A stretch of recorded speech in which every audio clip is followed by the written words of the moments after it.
brought to you by Kuku FM. Download the app now.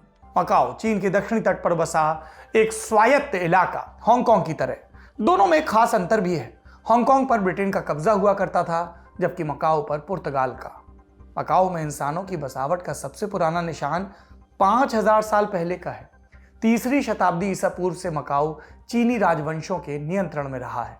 5वीं शताब्दी के आसपास समुद्री जहाजों के ठहराव का केंद्र बना। 13वीं सदी में जब मंगोलों ने चीन पर आक्रमण किया, तब लोग शरण लेने के लिए मकाओ भागे। उस दौरान 50,000 से ज्यादा शरणार्थी वहां पहुंचे और तब से मकाओ का शहरीकरण शुरू हुआ। फिर 16वीं सदी आई। 1557 में चीन ने मकाओ को पुर्तगाल को लीज पर दिया। इसका पोर्ट लंबे समय तक एशिया और यूरोप के बीच व्यापार का मुख्य केंद्र रहा। फिर 19वीं सदी के आखिर में चीन की राजशाही जब कमजोर हुई, गृह युद्ध शुरू हुआ, तो इसका फायदा उठाकर पुर्तगाल ने मकाओ को अपनी कॉलोनी डिक्लेयर कर दिया। फिर 1949 में कम्युनिस्ट क्रांति हुई और उसके बाद से चाइनीज लोग मकाओ और पहुंचने लगे। चीन का प्रतिनिधित्व बढ़ने लगा। फिर 1987 में चीन और पुर्तगाल के बीच समझौता हुआ। राजी हुए दोनों। तय हुआ कि दिसंबर 1999 में पुर्तगाल मकाओ पर से दावा छोड़ देगा और इसके अगले 50 साल तक मकाओ स्वायत्त रहेगा। वहां के लोगों के पास अपना प्रतिनिधि चुनने का अधिकार, मर्जी से यात्रा का हक, रक्षा और विदेशी मामलों में अंतिम निर्णय मेनलैंड यानी पीपल्स रिपब्लिक चाइना का होगा। 2049 के बाद मकाओ में चीन के सारे कानून लागू हो जाएंगे। ये तब तय हुआ था। हांगकांग के लिए भी ऐसी डेडलाइन थी 2047 की। हांगकांग में क्या हो रहा है हम जानते हैं। चीन का बढ़ता दखल, लोकतंत्र की मांग को लेकर प्रदर्शन, सब चीजें हमने आपको बताई। पर मकाओ के साथ ऐसा नहीं। वहां पर सब शांत है। जनता ने चीन का प्रभुत्व स्वीकार कर लिया। इसकी एक वजह यह भी कि आबादी का बड़ा हिस्सा मेनलैंड चाइना से आया था। चीन मकाओ को 1 नेशन 2 सिस्टम के आदर्श उदाहरण के तौर पर अब पेश भी करता है। दूसरी वजह है आर्थिक और भौगोलिक परिस्थिति से जुड़ाव।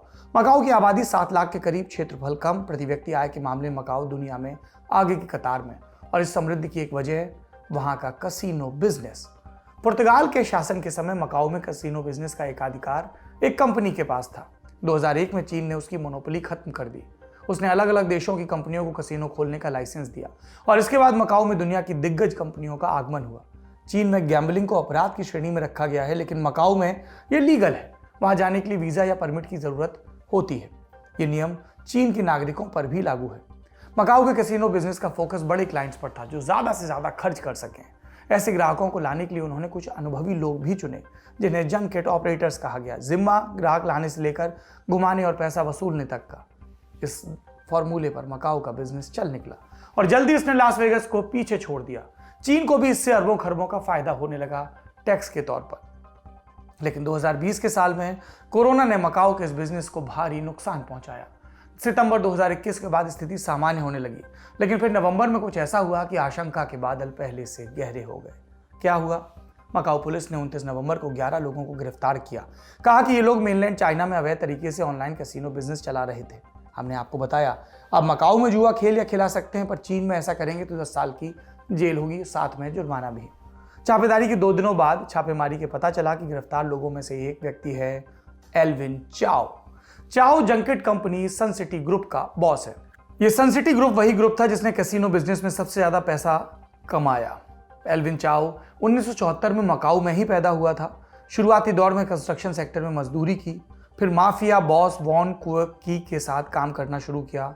वॉन के गिरोह में एक वक्त में 10,000 से ज्यादा लोग थे। जब पुर्तगाल चला गया और चीन का शिकंजा कसना शुरू हुआ, तो वॉन पकड़ा गया। 15 साल के लिए जेल चला गया। चाओ जेल में भी पुराने बॉस से मिलने जाता रहा। वॉन चाओ से खुश हो गया। उसने अपने एक दोस्त को मनाया कि वो चाओ को कुछ पैसों की मदद करे और इसी पैसे से 2007 में सन सिटी ग्रुप की नींव रखी गई। ये ग्रुप फिलहाल मकाओ के जंकेट बिजनेस के 40% हिस्से पर नियंत्रण रखता है। इसमें सबसे बड़ी भूमिका चाओ की थी। वो अमीर लोगों को आसानी से आकर्षित करता। जब सन सिटी बड़ी हुई तो उसने फिल्म और रियल एस्टेट में इन्वेस्टमेंट शुरू किया। लगातार नए ग्राहक मकाओ आते रहे, लगातार उसकी कीमत में इजाफा होता रहा। गिरफ्तारी के 2 दिनों के बाद चाओ ने सन सिटी के सीईओ का पद छोड़ दिया। इसके बाद कंपनी के शेयर धड़ाम से नीचे भी गिरे। आशंका जताई जा रही है कि मकाओ का कैसीनो बिजनेस भी ओवरऑल बुरी तरह प्रभावित हो सकता है। चाओ ने वक्त वक्त पर चीन के प्रति वफादारी साबित करने की कोशिश की, फिर भी ऐसा क्यों हुआ? 2020 में आरोप लगा कि उसकी कंपनी हांगकांग के प्रोटेस्टर्स को, प्रदर्शनकारियों को फंड दे रही है। चाओ ने इसका सिरे से खंडन किया, लेकिन चीन की आला कमान की भौहें टेढ़ी हो चुकी थी। खिलाफ होने की और भी वजह हैं। चीन के राष्ट्रपति शी जिनपिंग ने 2014 में करप्शन के खिलाफ एक अभियान शुरू किया था। रपट है कि जुए के चलते चीन से 14 लाख करोड़ रुपए की मनी लॉन्ड्रिंग हो रही है मकाओ के जरिए। चीन सरकार मानती है कि इसमें जंकेट ऑपरेटर का बड़ा हाथ है। एल्विन चाउ पर पिछले साल गुप्त जांच बिठाई गई। पता चला कि वो फिलीपींस और कंबोडिया से ऑनलाइन कसिनो बिजनेस चला रहा था। जो मकाओ नहीं जा सकते थे उनके लिए चीन में बैठकर जुआ खेलने की व्यवस्था भी कर रहा था। सबूत जुटे तो अरेस्ट वारंट निकला और फिर मकाओ पुलिस ने चाउ को गिरफ्तार कर लिया। चाउ ने गुनाह कबूल कर लिया है। एक वक्त तक पेपराजी के जेहन और एंटरटेनमेंट अखबार की सुर्खियों में रहने वाला अरबपति बिजनेसमैन टाइकून अब जेल में है। अदालती कार्रवाई की औपचारिकता जल्द पूरी होगी और बहुत मुमकिन है कि ये उसके करियर का अंत हो।